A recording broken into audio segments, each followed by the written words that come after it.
It's the oldest settlement in Iceland, established by the Vikings in the year 850. 1,157 years later, the tiny fishing village of Husavik has not developed much, but it has developed the reputation of one of the best places in the world for whale watching. And they come up maybe 3 to 5 times and take a dive. Even though the Arctic Circle is within eyeshot, whale fans from all over the world make the long and chilly journey to Husavik for a chance to see nearly every kind of whale. On this day in late May, the temperature is still in the 30s, but whaleacs have packed one of the growing number of boats who now make their living by glorifying, not gorifying, these legendary seafaring mammals. There it is. We're barely out a half hour when we spot our first whale, a minke, a smaller and more common resident of the Skjaldfandi, one of the giant fjords along Iceland's northern coast. Even though the whales are barely visible, it's an exciting moment when the expert lookout, or someone else on board, spots one. 11 o'clock. It's a mad rush to get to the side of the boat where the whale was spotted. Sometimes you make it, sometimes you don't. There, 8 o'clock. But midway into the tour, we've seen a number of minkies and a small school of dolphins. It's been a good day for the fans, but an even better day for Mike Tetley.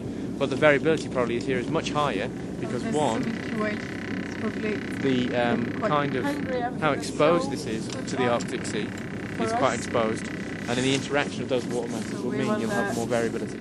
This PhD student at Bangor University of Wales in the UK was studying, among other things, ways to improve the booming business of whale watching.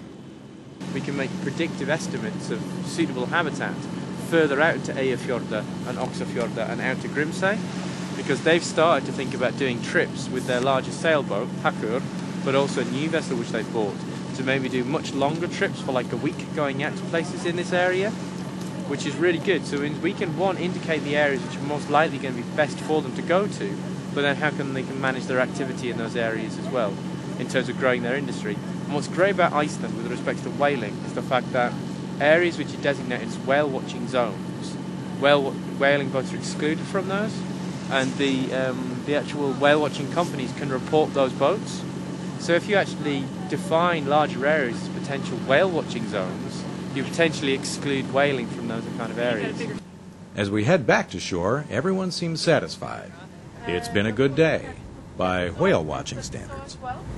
So we were very lucky today, and I really hope that you enjoyed this tour despite this cold that we have today. But I hope that you will bring some beautiful memories back home from this bay. There it is. So close. And while all I really got to see were some dorsal fins and an arched spine or two, the real satisfaction for me was confirming that these magnificent creatures are indeed still down there and not scared to death of us, even after all we've done to them. It was just as satisfying to watch this tiny country with a big heart, once famous for killing whales, now lead the world in preserving them, not as commodities, but as celebrities. This is Ken Schreiner in Husavik, Iceland. I'm off to my next stop on my tour of one of the world's most mysterious islands, a voyage to the origin of Iceland's fiery past and one of the most significant technological advances of our age. See you next time on The Landscape.